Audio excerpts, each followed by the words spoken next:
Well, hello, and a very warm welcome back to the Andrew Eborn Show with me, Andrew Eborn. And it's that special time, my favourite time in the legal discourse that we occasionally have with a pair of briefs. And I'm joined yet again by Stephen Barrett. How are you, Stephen? I always have to try and think of an innovative answer to this. It's like the Simpsons couch gag. And I'm just not that creative. I'm fine. I'm looking at Bella having a gnaw on a bit of deer horn. Oh, there Or you go. Bella, we have to say, is the dog. It's not, it's no offspring or anything. no. No, and she's a beagle, and beagles do like to chew. Oh, I had a beagle. I had a beagle called Skipper. They're really good, and I love it. Man's best friend is a dog. Diamonds are a girl's best friend. How did that work out? It's got to be good. Yeah, it Anyway, under the we're wedge. looking every time in a pair of briefs, and I've been loving the feedback. I tell you what, they really appreciate it. This sort of stuff, unpacking it in an easy to understand way, where people can ask the questions about the law and so on and so forth. And one of the big questions has always been about transparency. And the recent case, the awful, appalling circumstances which unfolded about Sarah Sharif's murder. And there was, first of all, the three judges involved in the family court hearings. They basically said they couldn't be disclosed the names because it might prejudice them in terms of accessibility, it might put them at risk, and so on and so forth. It's now been decided that no, they should be named, and so they have. And they are Judge Alison Rayside, who sat on most of the hearings, Judge Peter Nathan, and Judge Sally Williams.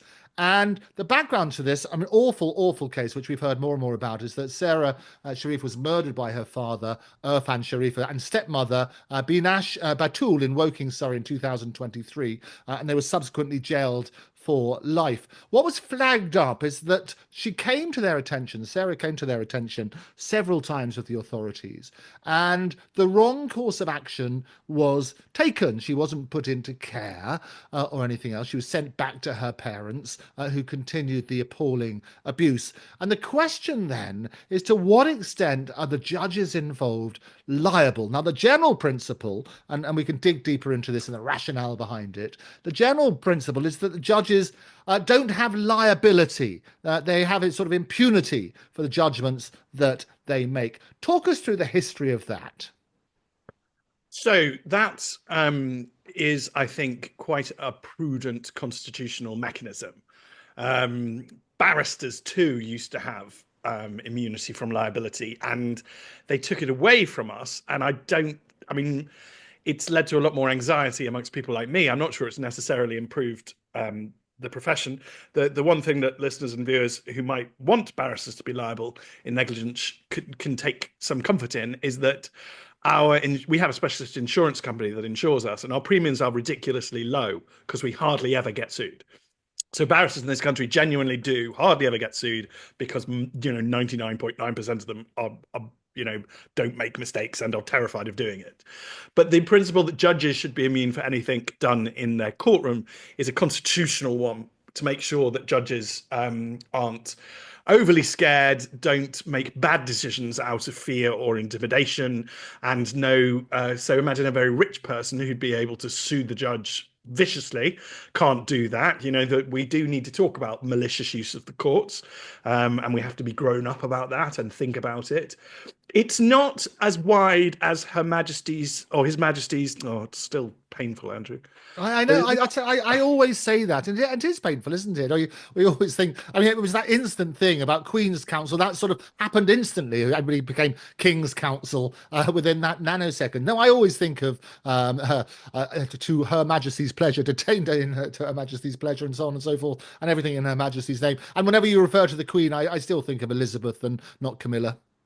Yes, I mean it's just hard to shift, and I will just always be that man who was born in the last century under the old Queen, and still gets weepy-eyed about her. But we had to issue in the Queen's Bench the next day, so we actually had to issue in the King's Bench. Yes, no, That it's too it's it's, changed. it's the one thing that didn't require any further action. Nope, nope. And that's the thing about barristers.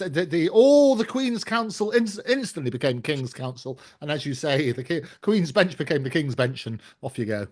Yeah, and I think that's people should take reassurance and comfort in that, because one of the problems with our infantile age is that people keep pausing and going, "Oh, do I have permission to do this?" It's like our constitution literally does not work that way. The minute The Queen died. We had a king. We all knew he was the king. Like dominoes, loads of things instantly changed. Nobody had to do anything. Nobody had to pass a law. Nobody had to pronounce anything. It was that simple. It was the Queen is dead. Long live the king. That's Yes. it. Yeah. And it is instantaneous. He didn't even need to have a coronation. It's Yep. just boom. It's automatic, and in a way it is comforting, as you say. It's on that sort of side. But we digress, as we often We've do, digressed. We've which is always digressed. it. So let's get back to this immunity and impunity, rather, that judges enjoy in the exercise of their judgment. Yes, so there's this thing called His Majesty's Courts and Tribunal Service, which is the bureaucracy, the civil service bureaucracy, which runs, or in theory, runs the courts. Because Tony Blair fell for this nonsense about separation of powers, which is not true, he tried to make it independent, and basically it's just unaccountable, is what it's become, not independent. I believe it to be liable in negligence for what it does. So I'll just explain this to listeners and viewers. But it will, in our world, it will regularly do something bad, like say you all turn up to court and it says, you haven't got a judge. Right. Well, if I'm turning up to court, I cost money. My solicitor costs money. My opponent costs money. My opponent's solicitor costs money. It might be experts, might be witnesses, this might be quite an expensive procedure. I mean, I did a court case where it was just a 2 hour hearing. 2 hour hearing, Andrew, but there were 14 what are now King's Counsel in that hearing. There was Yes. Muggins, and then all the KCs had a junior. I didn't have a junior. But I did have a solicitor. Everybody had solicitors and solicitors juniors. So I was just in an idle moment. I was sort of going around trying to tot up what the total cost of this 2 hour hearing was. But it's in the millions of pounds and probably tens of millions of pounds. So these things are desperately expensive. And when HMCTS, His Majesty's Court and Tribunal Service, just says, "Sorry, we haven't got a judge," they often then pretend that this immunity extends to them, and I don't believe it does. And I've always wanted a test case. My father doesn't believe it does either, because they just don't. Why would they have judicial immunity? It's not when they're doing things in the back office and Yeah. choosing listing dates. That's And not judicial. I think that's right, actually, because I think it's basically doing with the judicial process. That's where the immunity applies. But if it's administrative, which that was clearly, it was KC without his sunshine band, I guess, but ridiculously expensive. You're right. And if that's negligent, then people should be held to account.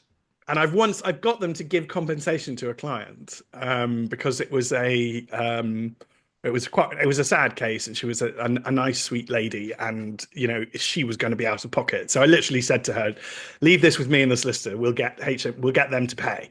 And I also said, if we can't get them to pay, I won't bill you. So you've got to be decent about it. But we did actually get them to back down and pay. They don't by default pay, and I don't know of anybody else who's ever got them to pay, but they should. And the principle of that is the opposite one, is that accountability can make things much more efficient.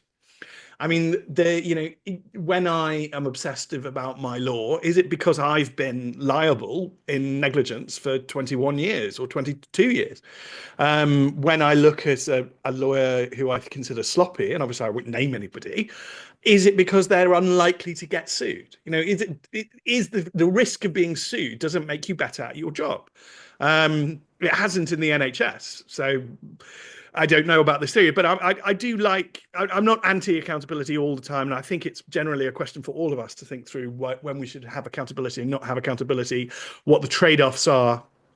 I mean, for judges, it doesn't really matter, because I don't think they'd be more accountable if they were personally liable. Yeah. They can be appealed, and believe me, to a judge, that is the worst thing that can possibly happen. And I'll just explain that concept for why. Imagine you have spent decades of your life working as probably a barrister, possibly a solicitor. You are a highly status motivated individual, because most lawyers are.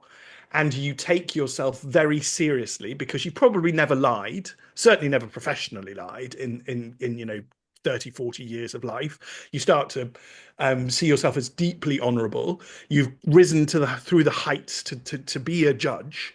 and somebody you respect more, who's because they'll be a little bit older than you, so you will have known about them for all of your career, and you Yes. probably might be in complete awe of them, and they might appeal you and say you're a moron. And that's really painful. I mean, it's personally painful. I've watched judges get very upset at the idea. There was a former president of the Supreme Court who did a case called Menelaus, which is in arbitration, and the decision is pretty bad. But there was a very, very, very well respected professor who was from this judge's old university. I'm pretty sure he was from his old college, so that will Right. hurt even more. And he gave a lecture to the Chancery Bar Association saying what he honestly thought about it and didn't pull any punches. I mean, if people think I'm rude on Twitter, there is a lot of rudeness in academia. There just always has been, always will be. Look at, I can name so many academics who go for each other, right, completely at the neck. And it became. I mean, most of us were mildly scandalized. I mean, I tend to be easily amused, but it came to be known that that judge had been personally saddened by that criticism. Yeah, and it's not, as I say, it's not just the humiliation, I guess that's the right word, isn't it, of being appealed. It's also when the general public have a pop at you. They say this judge is senile. They've got not sort of not relating to the people anymore. You've got this sort of stuff, and they get hauled through the coals, don't they? Well, that one I always support constitutionally. So I get very angry at people, at lawyers who take inconsistent positions because I expect the law to be consistent. And a lot of my fellow lawyers will get terribly snooty about the Daily Mail calling three, in fact, brilliant, was three of our brilliant judges, including Terry Atherton, who they made a really rude reference to his sexuality for no good reason. He's a fantastically respectable man. But the Daily Mail called him enemies of the people, and I've always taken the view that the Daily Mail has every right to do that if it wants to. But the people who got sanctimonious about it and said, I mean, I don't agree with them, but it's their right, free press, constitutional function, judges are not immune from criticism, public have a right to say what they think. It'll either be a good comment or the Daily Mail won't sell any papers that day. That's the constitutional mechanism for that, free society. A lot of my fellow barristers got incredibly sanctimonious about that and tried to pretend that some great wrong had been done, some great awfulness, some assault upon the rule of law, or this is utter tosh.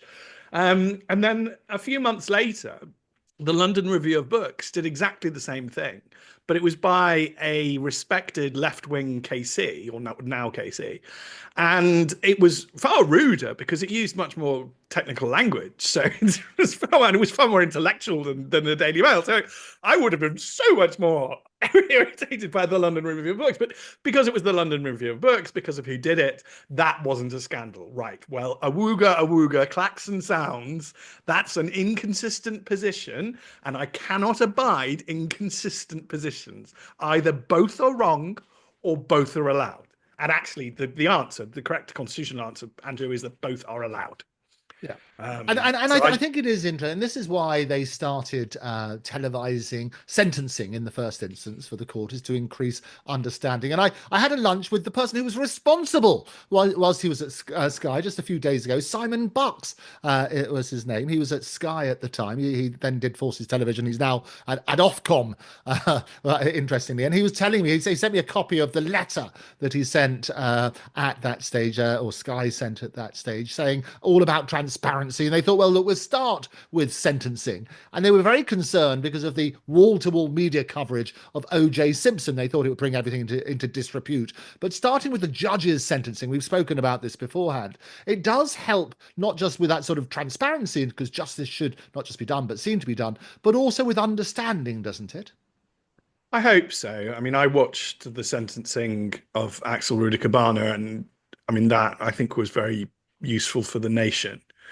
It does depend upon the skill and the human skill of the judge, and that's another burden on their shoulders. I think publishing the written sentencing remarks, I do desperately approve of. I think that's absolutely right, and I generally like more transparency. I think it is good for them and for us, and we should come closer. Um, there shouldn't be really walls between the judiciary and the public. I don't think that it's very useful to have walls between the public and any form of power, which is why power should be accountable, even if that hurts, even if that's not terribly respectable at all times, if it's not terribly respectful at all times, even if it crosses the line into rudeness and mockery.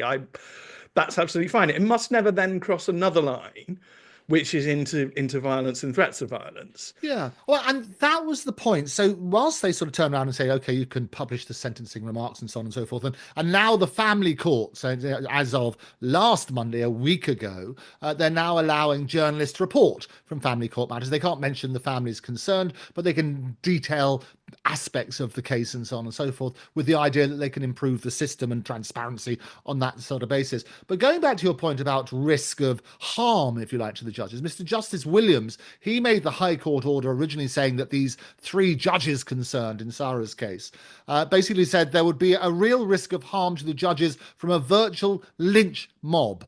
But people like the BBC appealed the decision. They said, look, decision making should be open to public scrutiny. How do you get that balance right?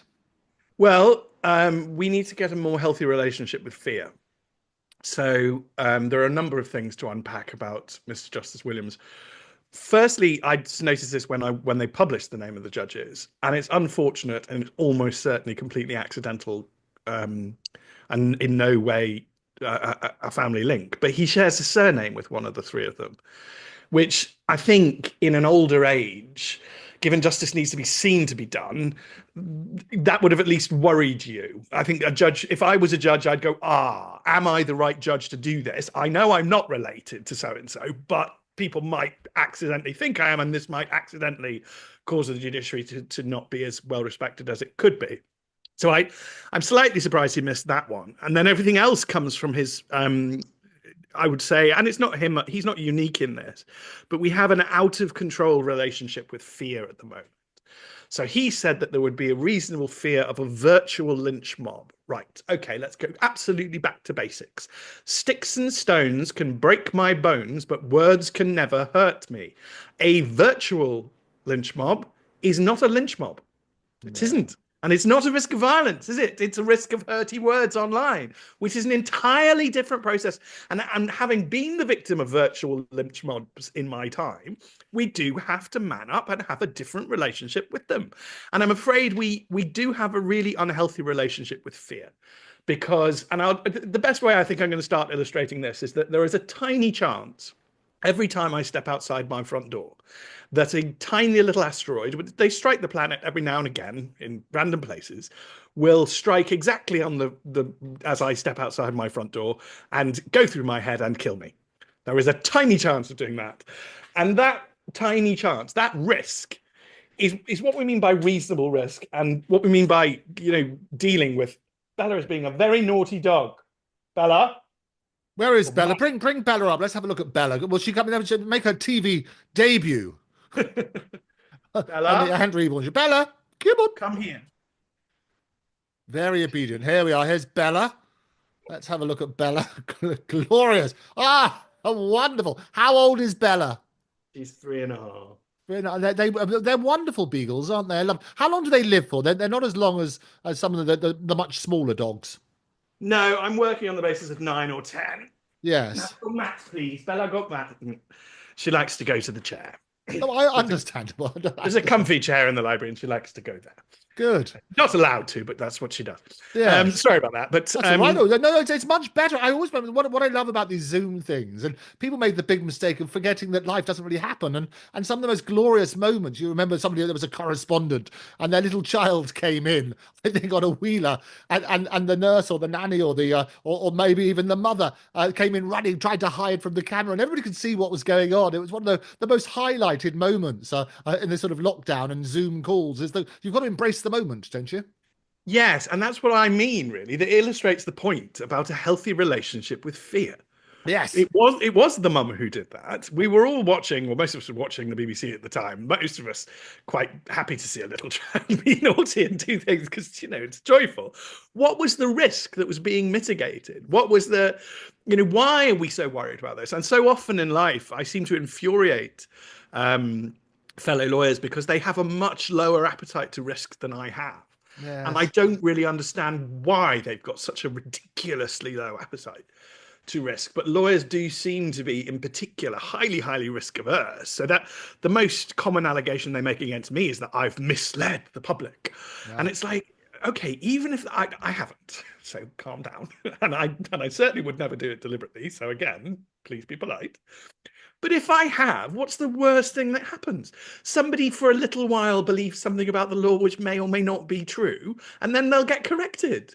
Yeah. This is But it's not crazy. the end of But the we world. do. You raise a very interesting point because we do live in fear, and you find that even in broadcast, people are risk adverse now. They won't say things in case they get sued. They won't necessarily do more adventurous programming in case the audience don't like it. So you get regurgitation of old formats which were successful, and so on and so forth. And comedy, the comedy is now being sort of castrated in a way. You can't say certain things that you can't cause offence in case you get sued on that basis. No, and it's part of our unhealthy relationship with fear. And we just need to grow up and just realize that some fear is okay. With some you just live with it.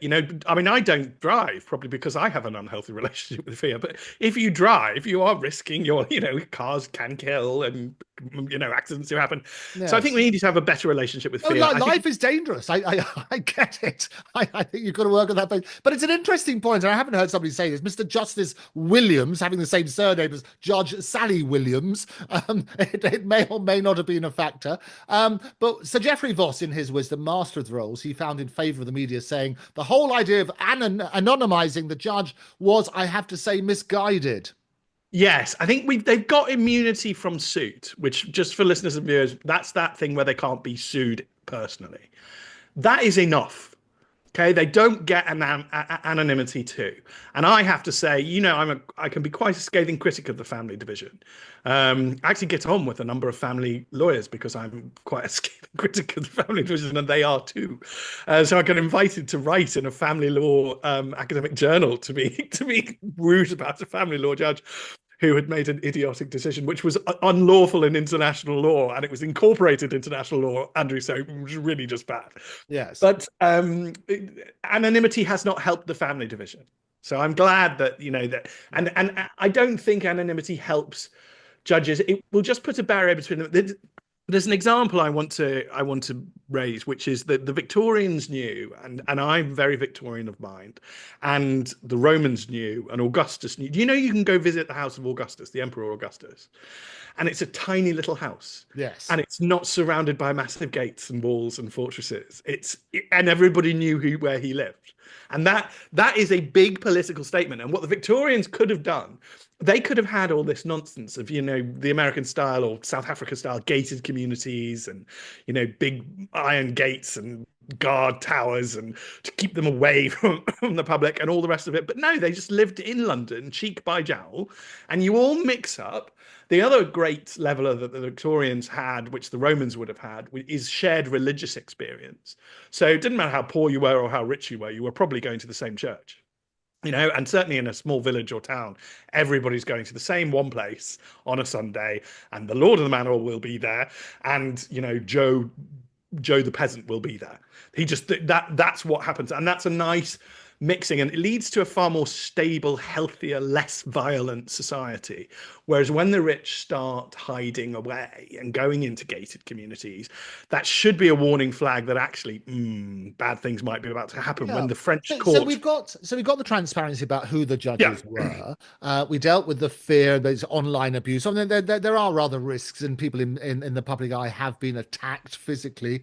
So I do understand that concern. But the facts have also come out now. So Judge Alison Rayside was involved when Sarah was just 6 days old.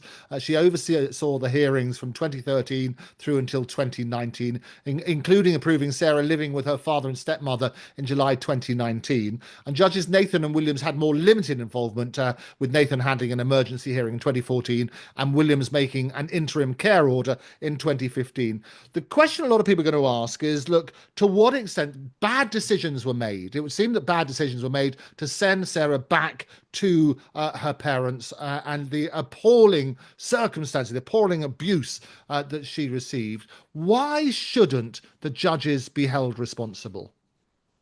Well, so I should have corrected you. I think it's Sara, just so you Sarah, know. okay, But I wasn't sure. um, Some people say Sarah, some people Sarah. yeah, Yeah. exactly. And I'm sure it doesn't, given what, Well, no, yeah. it matters a lot. It's Sarah is probably right. And the facts of the abuse that she suffered is unbearable for any decent person to even hear, and let alone understand that poor little girl. Why shouldn't they be liable? Well, the other thing to flag is just that when we talk about anonymity, that's also why we still wear wigs. So if they see pictures of these judges, they're wearing wigs, and it does make it practically hard to find. If I put my wig on properly, and then I take, well, you won't know who I am, and that is what wigs are for. Oh no, absolutely. It's all about anonymity, isn't it? It's respect for the court, it's anonymity and its tradition. Yes, and then making people feel uncomfortable is a good way of getting them to tell the truth as well. That's another theory. So the RC, the Royal Courts of Justice, deliberately makes you feel uncomfortable the minute you walk in. That's what it's doing. But why shouldn't they face accountability? Well, I think that rather they should. You know, I think at the very least we should know why these decisions were made. It's going to be very difficult if that's now, as in I hope that there were reasons given at the time, and we can have published those reasons given at the time, so that we can better understand them. I think we also need to realise that the court would not have been acting alone. So no judge did this. Um, no judge would ever do this without reports from social workers, without reports from experts. So let's get them all in. I think under the original hearing, they were given anonymity too, and I'm not entirely sure that's true. If we're charitable to Mr. Justice Williams, we'd say, given the Southport, what happened in Southport and stuff, maybe everybody was a bit overcautious at that time, provided there is no, and I really don't, there mustn't be any violence or irrational response to this. And I'm actually sure that there won't be, because I think most of us will just be sad. But provided there isn't any risk of that, and I think there really isn't, let's find out more, let's know more. And if certain ideas have taken place where in the public sector certain things are prioritized over other things, could we please return to the priority being the safety of little girls and little children? Yeah, And most of us, that's got to be right. But we talked about, I mean, we talked about last time the difference in one of our wonderful episodes, the difference between criminal liability and civil liability, and judges are obviously, just to be clear, they don't get immunity if there's anything criminal. If they accept bribes or things like that, the immunity doesn't apply to that. But people who have a responsibility, the social workers who the judge was reliant obviously on some of their reports and so on and so forth, which is part of the reason you can't blame the judges. They have to depend on the evidence given to them when reaching these decisions. What is their liability? We talk about a duty of care and the tort of breach of that duty of care. To what extent could those social workers and others involved in Sara's case be liable? well, I think they are. So I think they owe a duty of care. The question and the trouble with civil liability generally is that you need somebody with the pockets to fund the litigation, and you need the concept of serious compensation. I mean, who would get compensation? Sarah's estate. I mean, Well, who? that's the usual thing, isn't it? The estate would step into her shoes. It doesn't bring her back, and the whole idea of tort is to put them in the position that they would have been if the tort hadn't been done. And what Well, it's price even of worse. life? And it's a strange concept when you look. And we talked about this last time. The value of a finger or two fingers or an arm. It's the law tries to be quite scientific and clinical about it. It's even worse. I wonder. She won't have had a will, so are her parents her? And this is the awful thing, isn't it? Under the intestacy rules, that's what it would be. SIP, first of all, spouse issue, parents. Well, that's where it goes. It'd be absolutely appalling on that basis. Yes, it would. So it's beyond. So I'm afraid, and this is a good example of the limits of law. The civil. I'm afraid my entire world, my entire court system can offer nothing, realistically. But I think we should have knowledge of what happened.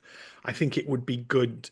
I mean, we're not going to learn lessons if we don't know what Yeah, happened. and I think we've got to, in a way, avoid. I've never really liked the lessons will be learnt routine because you're sort of working on that sort of basis, unless actually lessons are learnt. So clearly, questions need to be asked. I always say sunlight is the best disinfectant. We need to see what happened. What was the information given to the judges? That's what would have helped. Now that the family courts are going to be a bit more transparent, what is that information? Where were the failings? Because this Sara was failed by the system somewhere.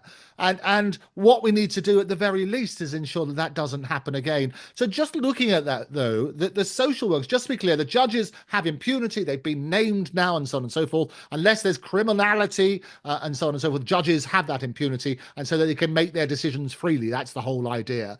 Those who have an obligation to look after the social workers and so on and so forth, they don't have that immunity, do they?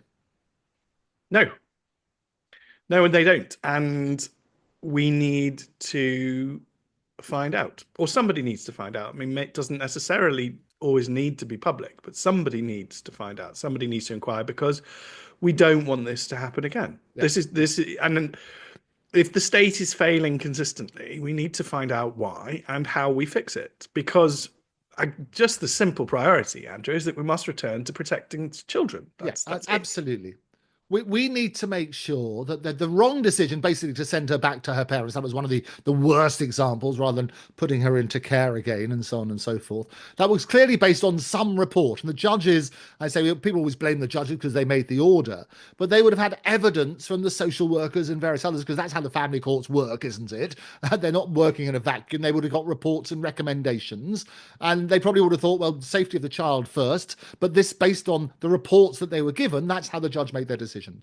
Yes, and I think people need to bear this in mind when they talk about safeguarding and assisted suicide or assisted dying, because the idea that a High Court judge is going to have all the High Court judge will get is a bunch of reports that conclude this person needs to die. And the High Court judge is not Judge John Deed. He's not going to sit there, he or she's not going to sit there able to overturn those reports. If there's nothing before the judge, Yeah. that has to be accepted. I love that it goes back to that truth of Mr. Justice Goose when he said, the prosecution have told me this is not terrorism, and I have to accept that. Yes. He does. That's procedurally what he absolutely must do.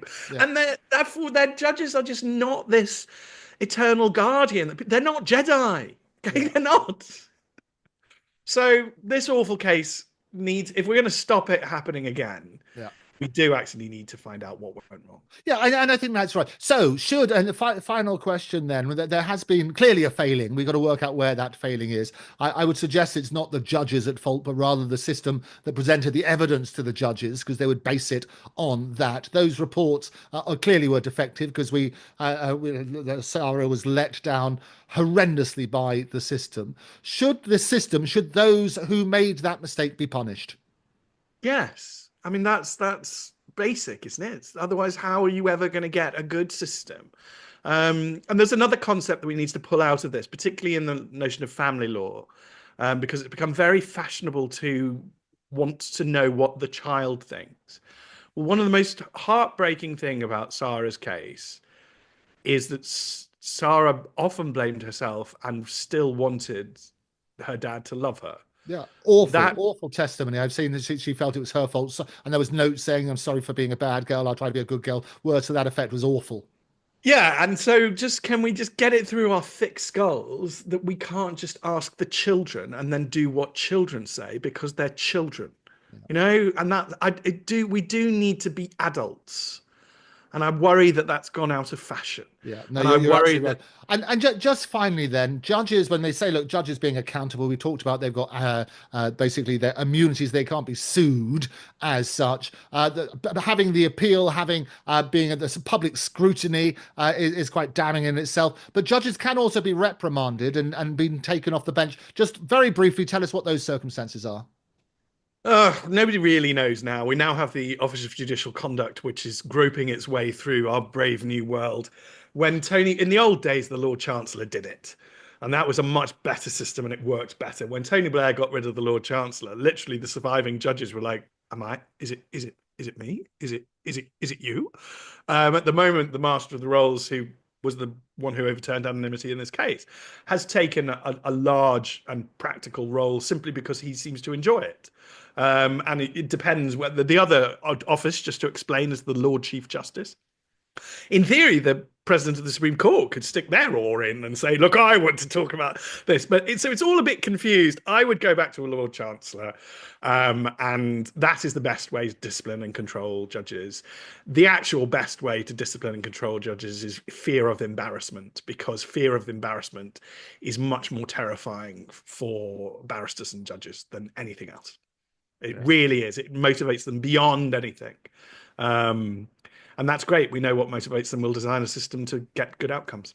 Yeah, and I think that that's got to be right. So I think people need to, in summary, that they've got this immunity, and that's got to be right on that sort of basis, unless there's criminality involved, in which case that will happen. If there are procedural stuff and it's not in their judicial purpose, I think you can look into it if it's costing money in court. But the general sort of proposition is they're dependent on the evidence put between them, and the failings happened in the social services and so on and so forth, rather than in the courts. That would seem to be a fair summary. Yeah. Okay. Good. Stephen, another horrible case. We will come back and unpack more here.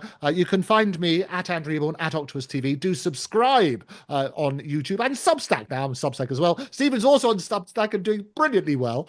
So get lots of join that happy band of merry men and women, and follow him on that sort of stuff. But for now, Stephen, thank you very much for joining me. Bye bye.